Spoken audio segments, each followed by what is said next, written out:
Martes 2 de mayo de 2017. Bienvenidos a Noticias 7.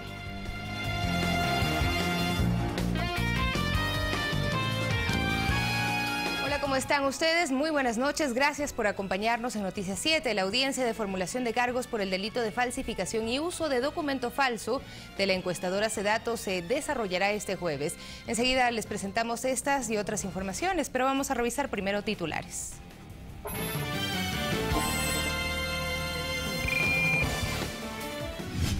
Se desarrollan reuniones dentro del proceso de la transición gubernamental. Se promoverán encuentros por sectores.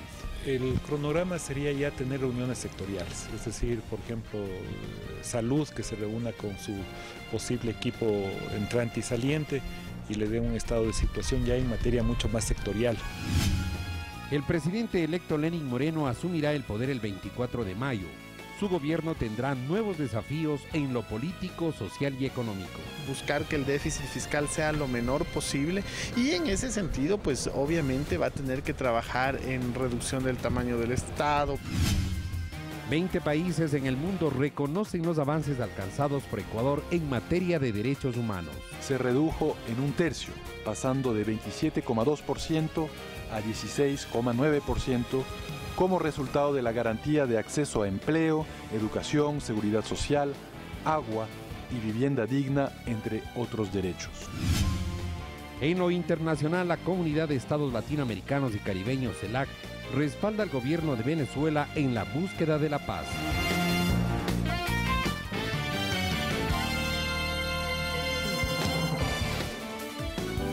En detalle, el pasado 28 de abril se desarrolló la primera reunión como parte del proceso de la transición gubernamental. En adelante se estima promover los encuentros por sectores. En el encuentro que se desarrolló en el Salón de Presidentes del Palacio de Gobierno, se entregó al equipo técnico del presidente electo Lenín Moreno los 3 libros que recopilan toda la información relacionada con la función ejecutiva. Hasta el 24 de mayo inicia una segunda etapa en la que se entregará no solo toda la información que estamos entregando hoy, sino seguramente tendremos reuniones de trabajo, reuniones técnicas, para poder hacer todas las explicaciones, aclaraciones pertinentes. Es la primera vez desde el retorno a la democracia que el país verá un proceso ordenado de transición. Es histórico en la medida que estamos hablando del mismo proyecto político. Y eso también plantea algunos desafíos en el mediano plazo. En adelante y hasta el 15 de mayo se planificarán reuniones sectoriales entre los representantes del gobierno entrante y saliente. El cronograma sería ya tener reuniones sectoriales, es decir, por ejemplo, salud que se reúna con su posible equipo entrante y saliente y le dé un estado de situación ya en materia mucho más sectorial. Según Fander Falconi, quien es parte del equipo técnico del presidente electo Lenín Moreno, lo primordial será poner en marcha el cumplimiento pleno de las ofertas de campaña. Estuvo centrado en mejorar las condiciones de vida en general del país, alrededor del trabajo, alrededor de los temas educativos. Se habló de crear nuevas universidades, especialmente en la parte técnica y tecnológica, de un ambicioso programa de vivienda. Sobre la conformación del gabinete ministerial del próximo gobierno, se ratifica que eso lo dará a conocer el presidente electo pocos días antes de asumir el poder. Alexis Moncayo, Ecuador TV. Son reuniones previas, pues el presidente electo Lenín Moreno asumirá el poder el próximo 24 de mayo. En lo político, social y económico, su gobierno deberá asumir nuevos desafíos. En materia económica, si bien el país se encuentra en una fase de recuperación, para el analista Víctor Hugo Villacrés, las políticas deberán girar en torno a 3 temas fundamentales. Uno es la reestructuración de la deuda. Lo que se conoce en economía como reperfilar el horizonte de la deuda, que es aumentar el plazo y reducir las tasas de interés. Y los otros 2 son la reducción del déficit fiscal, haciendo más eficiente la recaudación tributaria y la generación de empleo, traducida en un franco crecimiento económico. Buscar que el déficit fiscal sea lo menor posible y en ese sentido, pues obviamente va a tener que trabajar en reducción del tamaño del Estado, probablemente fusión de algunos ministerios. En materia política, para el sociólogo David Chávez será fundamental el rol que jueguen los alfiles de país en el escenario legislativo, pues si bien cuentan con mayoría absoluta, no es igual a la mayoría calificada de 100 curules que al bloque de gobierno le permitió viabilizar la aprobación de las enmiendas constitucionales. Y esto va a obligar a que la gente más hábil de Alianza País y del partido en general, en cuanto a hacer movidas políticas, jugadas políticas, etcétera, va a tener que mostrar sus capacidades en la Asamblea. En otro aspecto, dice Chávez, el que Moreno busque imponer un estilo distinto al del actual presidente es algo más bien superficial. Uno de los debates que hay que tener después es si tras esta idea de que el cambio de estilo era necesario, se esconde o puede esconderse un cambio de proyecto, es decir, o algunas modificaciones significativas al proyecto político. Alexis Moncayo, Ecuador TV. Y el Consejo Nacional Electoral entregó las credenciales a los asambleístas electos de la provincia de Manabí. El movimiento Alianza País Unidad Primero obtuvo una mayoría de legisladores. Mariano Zambrano Vera, Carla Cadena, Carlos Berman, Teresa Benavides, Rafael Quijije, Ricardo Zambrano, Karina Arteaga, Daniel Mendoza y Tangi Vera recibieron junto a sus respectivos alternos las credenciales como asambleístas provinciales de Manabí para el periodo 2017-2021. Con entusiasmo, los nuevos legisladores hablaron de sus objetivos. Trabajar por la productividad, trabajar por el progreso, trabajar por la equidad y continuar con este proceso de estos 10 años que han sido maravillosos para el país. El escalafón docente para los maestros que vamos a potenciar a través de conversaciones que ya hemos realizado con nuestros equipos de compañeros y compañeras asambleístas. Este curul es de la provincia de Manabí y bueno, mi principal proyecto se basa en elaborar una ley para el fomento de la agricultura, la ganadería y la pesca. ¿Ahora su nombre para una vicepresidencia? Efectivamente, el bloque analizó y Dios mediante sería esa la oportunidad de que un manabista esté al frente de la vicepresidencia de la Asamblea Nacional. El presidente del Consejo Nacional Electoral ratificó la transparencia del proceso del 19 de febrero y también de la segunda vuelta electoral. Yo he dicho claramente que si aquí ha habido un fraude, es un fraude moral, por tantas mentiras y tantas infamias inventadas alrededor del proceso electoral. El CNE terminará la entrega de credenciales de asambleístas el 12 de mayo con los legisladores nacionales y también los representantes al Parlamento andino, mientras que el día 16 de este mes, Lenín Moreno y Jorge Glass recibirán las suyas como presidente y vicepresidente del Ecuador. Y el actual Pleno Legislativo analiza y debate reformas a distintas leyes. Recordemos que le queda cerca de 2 semanas para finalizar su periodo. Varios asambleístas explican cuáles son las normativas que se esperan aprobar en ese tiempo. Asambleístas azuayos afirman que el 95% de la propuesta legislativa presentada en época electoral de 2013 se cumplió, que se aportó con leyes para salir de la crisis económica, leyes para la reconstrucción de Manabí, leyes para la creación de universidades, leyes para la justicia tributaria y otras más. Y a pocos días de cumplir el actual periodo se debate, por ejemplo, en las reformas a la Ley Orgánica de Servicio Público. Estamos ya por votar, falta en verdad poquito. Mientras la Comisión de Justicia está por llevar a segundo debate la ley en torno a los paraísos fiscales. Que la Comisión de Justicia y Estructura del Estado lo va a proponer al Pleno para su segundo debate. Como ustedes recuerdan, es una prohibición para que los que asumimos un cargo público, una dignidad pública, pues tengamos que inmediatamente, luego del año de haber sido elegidos, pues repatriar lo que serían capitales que se puedan tener en estos paraísos fiscales. Además, se espera aprobar en primer debate, en estas 2 semanas, el Código Orgánico de la Economía Social, del Conocimiento y la Creatividad. Es por primera vez un compendio sistemático de todo lo que tiene que ver con propiedad intelectual, con financiamiento y fomento de la ciencia, la tecnología y la innovación. Y un tema especial que se espera resolver en esta asamblea es aquel enmarcado al juzgamiento de la violencia contra las mujeres y que está ligado al Código Orgánico Integral Penal. Esperemos, ojalá los tiempos, tenemos apenas menos de 5 plenos, son los que restan, pero ojalá este pueda ser uno de los temas del orden del día. César Tacuri Vintimilla, Ecuador TV. Y para el próximo jueves 4 de mayo a las 10 horas se realizará la audiencia de formulación de cargos en el caso de la encuestadora Sedatos, persona jurídica acusada por el delito de falsificación y uso de documento falso. Fue el pasado 22 de marzo cuando la vicepresidenta de la Asamblea, Rosana Alvarado, presentó la denuncia en la Fiscalía en contra del Centro de Estudios y Datos Sedatos, Compañía Limitada. Según la legisladora, dicha encuestadora habría cometido un delito contra la fe pública manipulando encuestas durante el proceso electoral. A partir de ahí se han realizado varias diligencias, entre ellas el allanamiento a las oficinas de la empresa, así como la recepción de versiones de varios ciudadanos, entre los que destacan el vicepresidente de Noticias de Coavisa, Alfonso Espinosa de los Monteros, y el propio presidente ejecutivo de Sedatos, Ángel Polibio Córdoba. Las investigaciones en este caso también han sido en torno a los resultados de las encuestas del 24 de febrero anterior, en donde a pesar de que el sondeo establecía una ventaja del entonces candidato presidencial Lenín Moreno, la publicación presentaba como vencedor a Guillermo Lasso. Según la denunciante, además está la relación contractual de Sedatos con la empresa Libercosta, la cual es de propiedad de Fernando Correa Calderón, alto funcionario del Banco de Guayaquil por 13 años, y quien habría cancelado más de $800.000 a la encuestadora. Con todos estos antecedentes, una audiencia de formulación de cargos fue convocada en este caso para el próximo jueves 4 de mayo. Por sorteo, la jueza de garantías penales, María Elena Jara, conocerá la causa en esta etapa procesal. Alex Llanos, Ecuador TV. Y este viernes se retomará la audiencia en contra de Mauro T., ex asesor del alcalde de Quito, Mauricio Rodas. La jueza de la Unidad de Garantías Penales evaluará las pruebas presentadas y se pronunciará si será o no llamado a juicio por el presunto delito de defraudación tributaria. Por más de 7 horas continuas se desarrolló la reinstalación de la audiencia preparatoria de juicio en contra de Mauro T.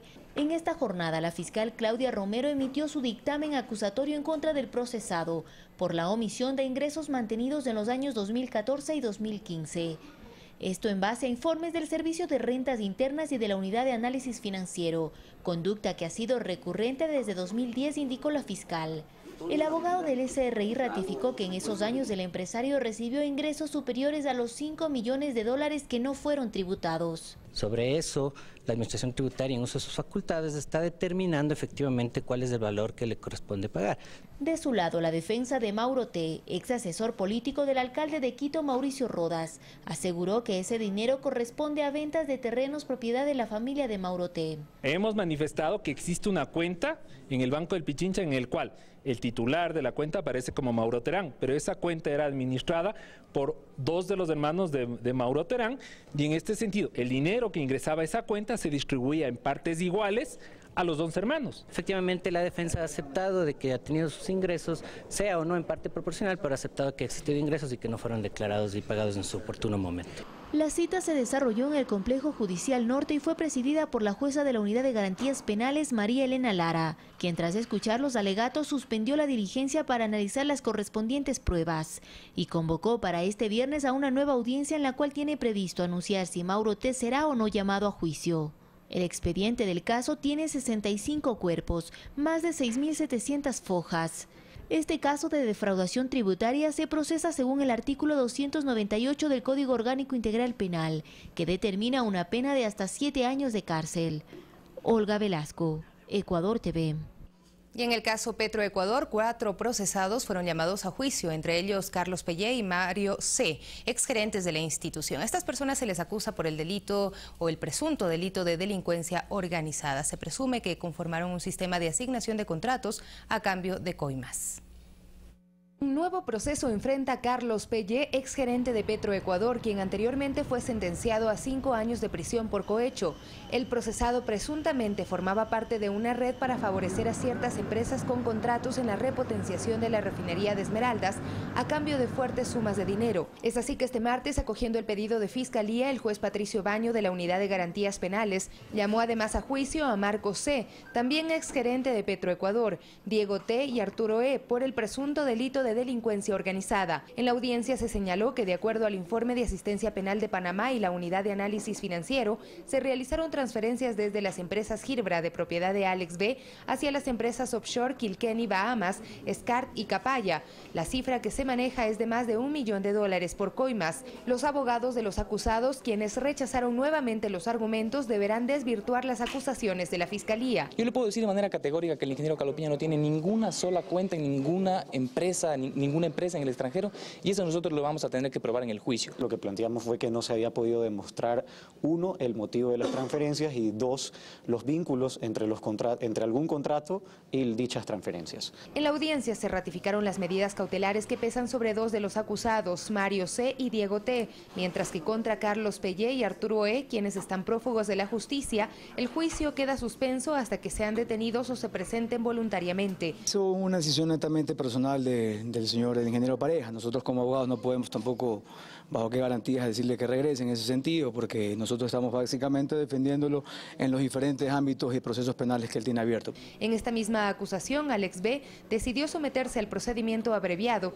y tras la aceptación de los hechos fue sentenciado a 40 meses de prisión y a pagar una multa de 12 salarios básicos unificados, y se pidió una reparación al Estado por más de $1.200.000.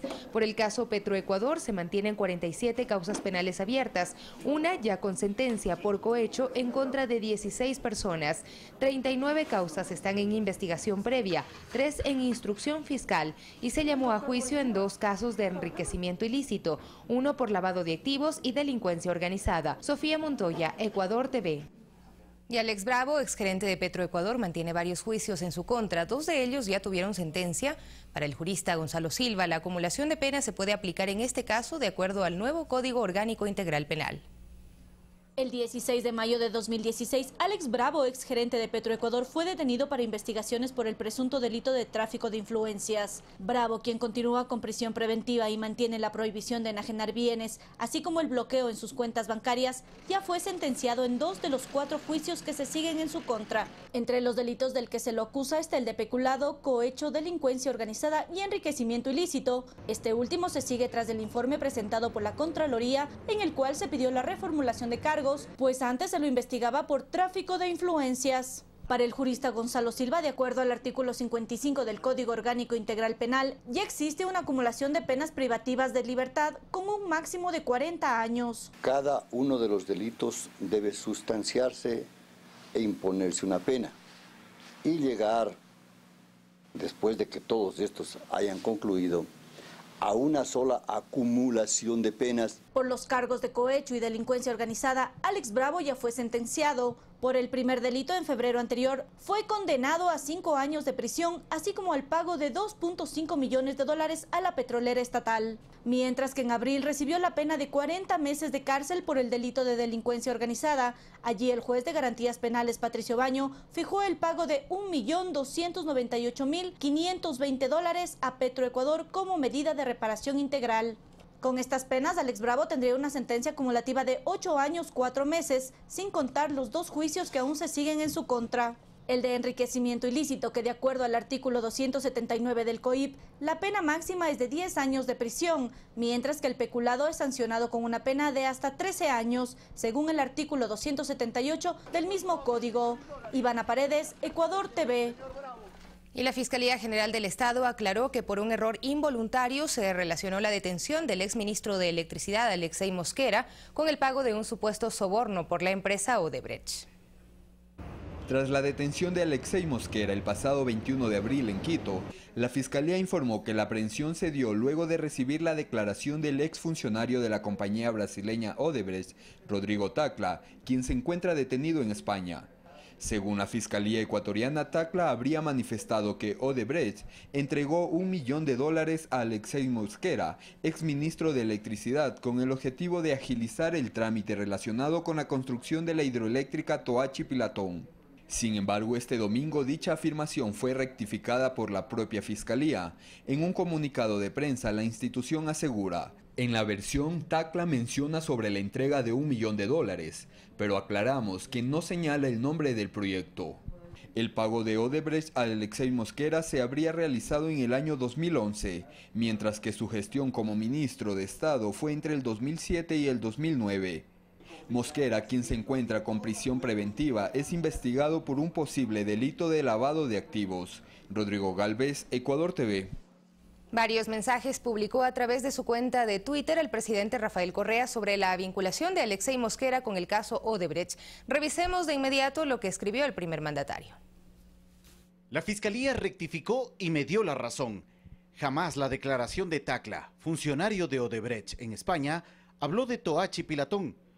Por decir esta verdad, la prensa corrupta ya está haciendo un framing de que se está ocultando algo. Lo único que se busca es objetividad, argumentos, no opiniones. A. Mosquera fue subsecretario de Electricidad de Alberto Acosta y subió a ministro del nuevo Ministerio de Electricidad recomendado por Acosta cuando este fue a la Constituyente. Fue ministro de junio de 2007 a julio de 2009. Toachi Pilatón en ese entonces era del Consejo Provincial de Pichincha. Fue el prefecto, no el ministro, quien firma en diciembre de 2007 con Odebrecht y se dio por terminado el contrato en enero de 2009, cuando la empresa fue expulsada del país. Si Odebrecht pagó coimas, fue un fracaso total. Nosotros siempre hemos defendido los intereses del país. Los depósitos a Mosquera, encontrados por Fiscalía, son de febrero de 2011. Por eso el caso de Fiscalía es por lavado de activos, ya que es imposible hasta ahora hablar de coimas. Pero la locura colectiva quiere torturar los hechos. Pero es antiético que se reciba una suma así, incluso años después de ser ministro, porque siempre se tiene información privilegiada. De igual manera, es antiético depositar en paraísos fiscales y es ilegal no declarar esos ingresos. Hay que seguir investigando si Mosquera recibió pagos como ministro o luego de ser ministro por hacer favores mientras se encontraba en funciones, que reciba todo el peso de la ley, pero con pruebas. Si queremos una verdadera lucha contra la corrupción, a ser serios y objetivos. Sed de justicia, no de venganza, por parte de aquellos que odian al gobierno y buscan justificativos para odiar. Somos nosotros el gobierno de la honestidad, no los que siempre saquearon al país. Hasta la victoria siempre.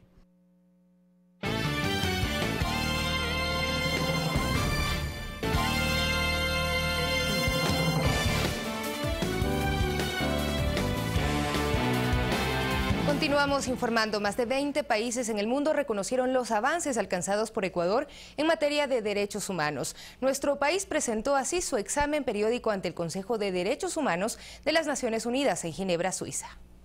El informe ecuatoriano estuvo resumido en 20 páginas, las cuales fueron presentadas por el ministro de Relaciones Exteriores, Guillaume Long, ante el Consejo de Derechos Humanos de la ONU. Ahí, por ejemplo, se mostró con cifras los avances en derechos sociales, los cuales han permitido reducir la pobreza multidimensional. Se redujo en un tercio, pasando de 27,2% a 16,9%, como resultado de la garantía de acceso a empleo, educación, seguridad social, agua y vivienda digna, entre otros derechos. Para el secretario de Estado, la clave en la obtención de estas cifras se basa en la toma de decisiones que beneficien a más ciudadanos, permitiendo así mayores oportunidades de desarrollo. Hemos puesto fin a la tercerización laboral y combatido el trabajo infantil. Hemos regulado la afiliación obligatoria a la seguridad social para todos los trabajadores y trabajadoras. No obstante, la presentación ecuatoriana incluyó otro tipo de derechos, como son los civiles. Ahí, por ejemplo, se destacó cómo se ha logrado una mayor democratización en comunicación, respetando la libertad de expresión y la libertad de prensa. No existen periodistas detenidos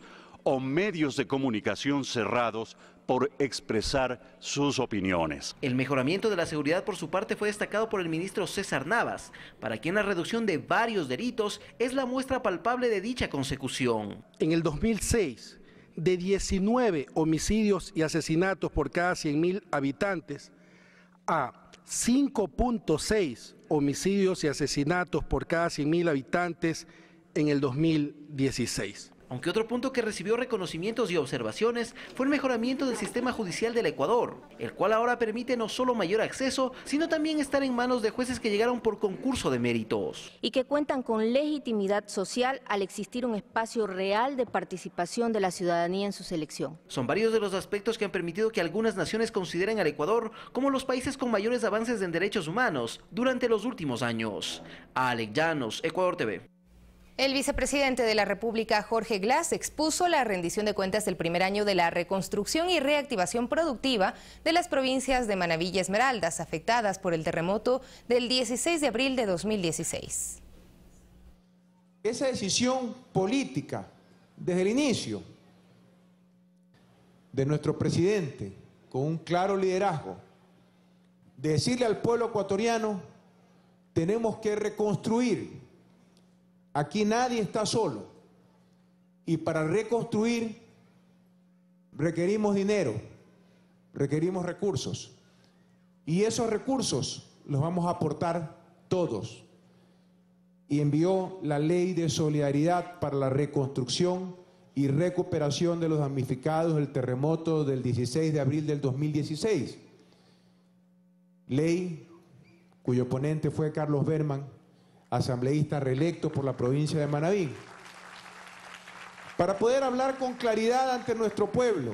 Sí, vamos a planificar la reconstrucción. Hubo una estimación inicial de al menos 3.300 millones de dólares, y digo al menos, porque claramente va a costar más la reconstrucción. Claro que ahí hay presupuestos de inversiones privadas que tendrán que ser financiados por el sector privado, pero por supuesto que va a costar más que 3.300 millones de dólares, porque hay cosas que antes no existían: los hospitales, escuelas del milenio. Queda claro que donde se vino abajo una escuelita maltrecha, no vamos a volver a construir una escuela maltrecha. O rehabilitando el sistema de agua potable de Pedernales, que era agua entubada, no vamos a volver a construirlo con agua entubada. Ahora Pedernales tendrá un sistema de agua potable. Jama tendrá un sistema de agua potable. Y con agua potable y con tremendo hospital que vamos a hacer en Pedernales, estoy seguro que llegará el gran turismo a Pedernales, que se levanta entre los escombros.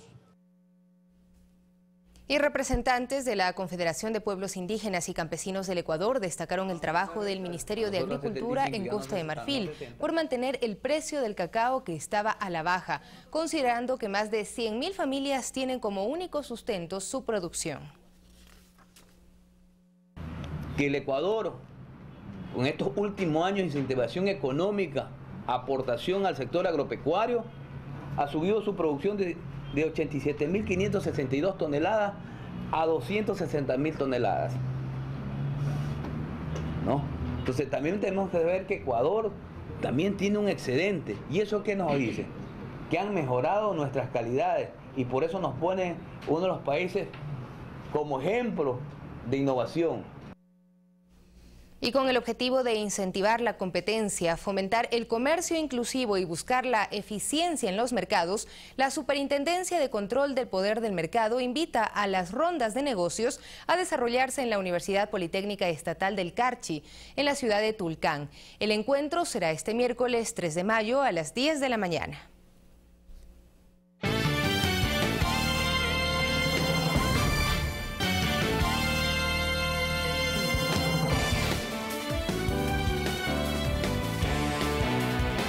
Volvemos, preste atención. La vía Baños Puyo se encuentra habilitada luego de que finalizaran los trabajos de limpieza por un deslizamiento de tierra a la altura de San Francisco. Así lo dio a conocer a través de las redes sociales el Servicio de Seguridad EQ 911 de Ambato. La Autoridad de Tránsito Municipal multa a los conductores que excedan los límites de velocidad que se registren en los fotorradares instalados en las avenidas 25 de Julio, Benjamín Rosales, Francisco de Orellana, Manuel Gómez Lince, Pedro Menéndez, Morán de Buetrón y vía Adaule. En estas carreteras el límite de velocidad establecido es de 90 kilómetros por hora, vehículos livianos, y 70 para transporte urbano y pesado. La multa por exceso de velocidad será de $112.50, lo que equivale al 30% de un salario básico unificado. Había un límite altísimo de accidentes de tránsito. Recién estamos empezando a operar. Esperemos que en los próximos días la ciudadanía ya haga un poco, tome precauciones al momento que ya transitan por estas avenidas donde hemos reubicado estos radares, y lógicamente los índices van a bajar. Nosotros pensamos que eso va a pasar. Lo importante es que vayamos poniendo un poco de orden en Guayaquil, es decir, que disminuir los accidentes de tránsito, que ese es el objetivo básico de nosotros, disminuir los accidentes de tránsito dentro de la ciudad de Guayaquil, y para eso pues tenemos que utilizar estos dispositivos, que son los que ayudan bastante a que la ciudadanía pues respete este tipo de contravenciones. Y otro de los sectores intervenidos de manera integral para evitar la delincuencia, consumo y microtráfico de droga es Cisne 2, suburbio de Guayaquil. Aquí el gobierno nacional, a través de sus diferentes entidades, busca recuperar los espacios públicos. La tarea de control inició hace una semana y a la fecha se reflejan resultados positivos. Se trata de la intervención integral que se ejecuta en el sector de Cisne 2 al suroeste de Guayaquil, noticia que llena de tranquilidad a sus moradores. Estamos agradecidos ya por todo lo que está haciendo en favor de la colectividad y la sociedad. Y esto es bueno para todos, para cada uno de vosotros, porque todos queremos vivir en paz. Que mejore el barrio y que sobre esto nos dejen por lo menos aquí una patrulla, algo para que nos estar protegido. A pesar de los esfuerzos que realiza el gobierno nacional para brindar el buen vivir a la ciudadanía, como le establece la Constitución, los habitantes del suburbio del puerto principal piden que a este trabajo se una el Cabildo porteño, pues con más de 20 años de permanencia en el sector, las obras municipales aún se hacen esperar. La misma edad del barrio es que hemos pasado sin alcantarillado, un foco de infección. El municipio también tiene oficinas de aseo de calles, de saneamiento urbano, de obras públicas municipales que podrían sumarse. Combatir la delincuencia y erradicar el consumo y microtráfico de estupefacientes es el objetivo de este trabajo interinstitucional que se desarrolla en cada uno de los subcircuitos de la zona, en el que se requiere también la colaboración de los padres de familia. Tenemos programas como la Misión Cero Drogas para empoderar a los padres de familia y que ellos sean veedores también, en las afueras, dentro de los colegios, y que ellos puedan ser partícipes, puedan ser actores dentro de este proceso de reforzamiento de la seguridad, pero también de atención frente al uso y el consumo, y algo muy importante que es la prevención. La Policía Nacional y la Agencia de Tránsito Municipal trabajan de manera conjunta para evitar los asaltos en buses urbanos, controlando que vehículos y motocicletas circulen con la respectiva documentación. Guadalupe Ayoví, Ecuador TV.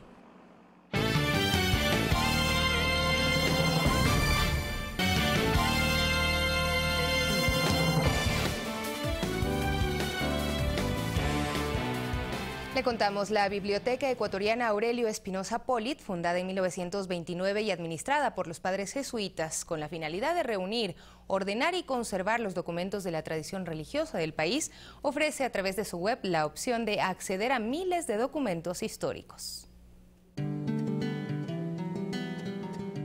Es una biblioteca especializada en temas de autores ecuatorianos. Con 88 años de vida institucional, es probablemente una de las mejores bibliotecas del país. Tenemos en archivo, por darte algún ejemplo, 500.000 de documentos, entre los que se destacan varios documentos firmados por Simón Bolívar, Eugenio Espejo y otros personajes ilustres. Tenemos la colección de hemeroteca, mejor organizada y más amplia, con aproximadamente 11.000 registros diferentes. El 60% de ellos están ya digitalizadas. Lo más novedoso en nuestra institución es que ayer inauguramos el portal Memoria Ecuatoriana. A través de nuestra página web institucional www.bae.ec vas a poder acceder de manera virtual a todos los servicios.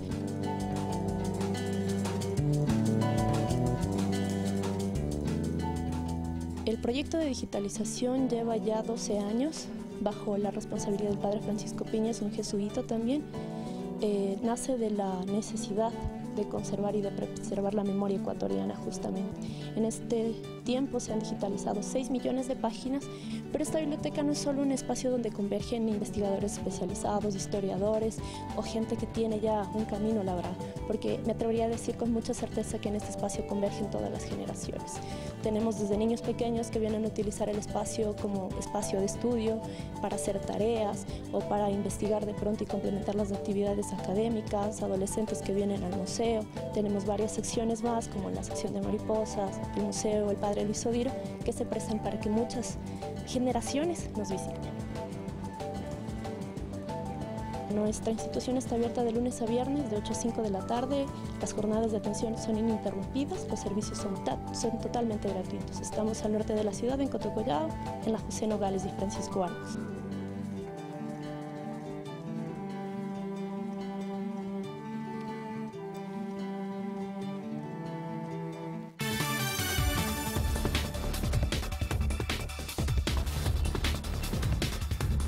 Las noticias del mundo en Noticias 7. Se realizó en El Salvador la reunión extraordinaria de cancilleres de la Comunidad de Estados Latinoamericanos y Caribeños, CELAC, solicitada por Venezuela. En la cita se abordaron los ataques contra el orden constitucional en el país promovidos por la derecha e instigada desde el extranjero. Argentina y Panamá no enviaron a sus representantes. Y en consonancia con la solidaridad que profesamos desde la CELAC, sumemos esfuerzos para que Venezuela pueda encontrar muy pronto la paz y estabilidad. Esperamos que la solución a la situación de Venezuela se encuentre en el marco de su Constitución. Y el presidente de Venezuela, Nicolás Maduro, convocó a una Asamblea Nacional Constituyente. Conozcamos de qué manera operaría esta iniciativa del Ejecutivo venezolano. La Constitución venezolana vigente faculta en su artículo 348 al presidente de la República a convocar de ser necesario una asamblea constituyente a través de un Consejo de Ministros.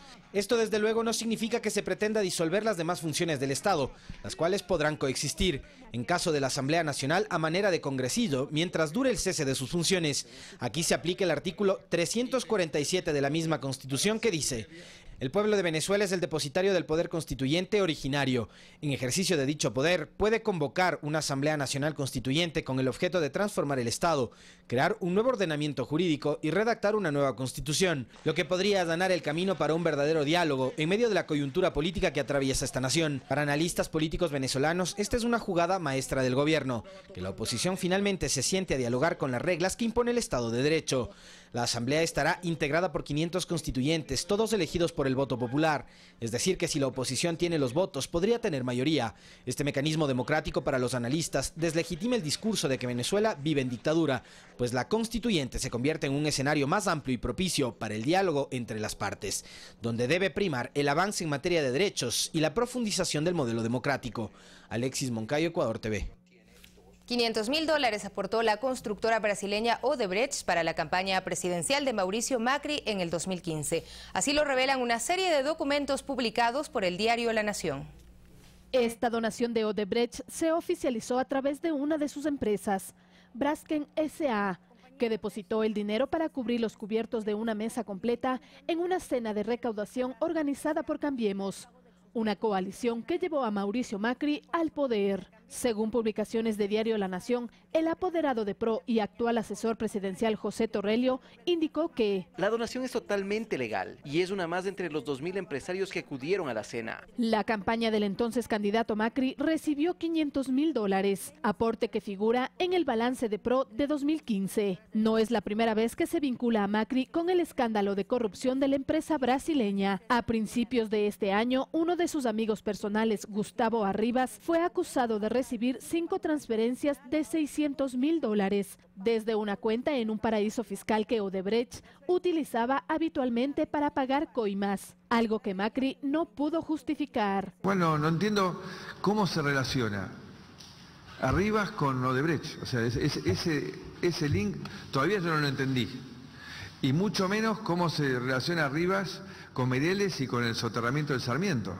Finalmente, un medio brasileño dio a conocer una serie de mensajes de correo electrónico que complican a Ángelo Calcaterra, primo del jefe de Estado, y lo acusan de oficiar como uno de sus testaferros. Los mails del año 2010 ponen al descubierto maniobras para el pago de sobornos en el marco de la obra del ferrocarril Sarmiento. Odebrecht se declaró culpable por haber cometido actos de corrupción a través de sobornos a varios países de la región, principalmente en Brasil, donde fue destapado por el caso Petrobras, que involucró a políticos y empresarios. Fernanda de la Bastida, Ecuador TV. Damaso López, alias El Licenciado, uno de los cabecillas del cartel de Sinaloa, fue detenido la madrugada de este martes en Ciudad de México, días después de que se revelara un video en el que se reunió en un restaurante con un hacker. López fue la mano que abrió la puerta de la cárcel a El Chapo Guzmán en su primera fuga en 2001. Sin embargo, tras la caída de Guzmán Loera y su extradición a Estados Unidos, Damaso López se ha enfrentado hasta con los propios familiares del Chapo para ser el líder de este cártel. Y un ataque a un campo de refugiados en Siria dejó 30 muertos, mientras que el presidente de Estados Unidos, Donald Trump, aseguró tener los fondos para construcción del muro en la frontera con México. Tenemos más noticias en el siguiente resumen. El presidente de Estados Unidos, Donald Trump, aseguró que los $1.500 millones en el presupuesto para este año fiscal destinados a seguridad fronteriza es un adelanto para la construcción del muro, a pesar que los fondos serán destinados a otras tareas. El mandatario indicó que el próximo viernes esta iniciativa tendrá los votos suficientes en el Senado. Desde este martes empezó la visita de 3 días a Colombia del Consejo de Seguridad de Naciones Unidas, que incluye la inspección a los campamentos guerrilleros. El objetivo es verificar el cese bilateral del fuego y el proceso de la dejación de armas de las FARC. Hechos violentos se registraron en Río de Janeiro, donde grupos criminales prendieron fuego a varios autobuses en las principales avenidas de la ciudad. 8 vehículos fueron quemados y la policía detuvo a 26 personas. Los medios brasileños atribuyeron los ataques a represalias por operativos de las autoridades contra grupos de narcotraficantes en las favelas. Un ataque del grupo Estado Islámico contra un campamento de refugiados al noreste de Siria dejó más de 30 muertos y decenas de heridos. La mayoría de los fallecidos eran civiles, pero también había refugiados iraquíes. La candidata a la presidencia de Francia, la ultraderechista Marine Le Pen, fue atacada en las redes sociales por copiar fragmentos del discurso del que fue su rival en primera vuelta, el conservador François Fillon. Su director de campaña aseguró que no se trata de plagio, sino de alusiones de forma consciente para demostrar que es una candidata que une a las personas. Un surfista de 22 años fue encontrado a 21 kilómetros de la costa escocesa por un helicóptero del servicio de guardacostas después de 32 horas en el mar con síntomas de hipotermia, pero consciente. El joven fue visto por última vez el lunes por la mañana cuando salió a practicar surf. Fanny Lara, Ecuador TV. Así el mundo, y es esta la revisión de noticias más importantes a nivel nacional e internacional en este día martes. Ahora vienen los deportes. El Barcelona le ganó al Botafogo. Fernando, ¿cómo está? ¿Cómo está, Sofía? Buenas noches para ti y para todos los amigos televidentes. Efectivamente, Barcelona logró una victoria histórica, fantástica realmente. Un equipo canario que hizo un gran partido y terminó consiguiendo los 3 puntos, y no solo los 3 puntos, la clasificación a la próxima etapa de la Copa Libertadores. Felices los barcelonistas, ¿no? Sin duda, sin duda. Habrá celebraciones entonces, nosotros nos despedimos. Vienen los deportes enseguida, a las 22 horas no se pierda Pulso Político. Conmigo será hasta el día de mañana.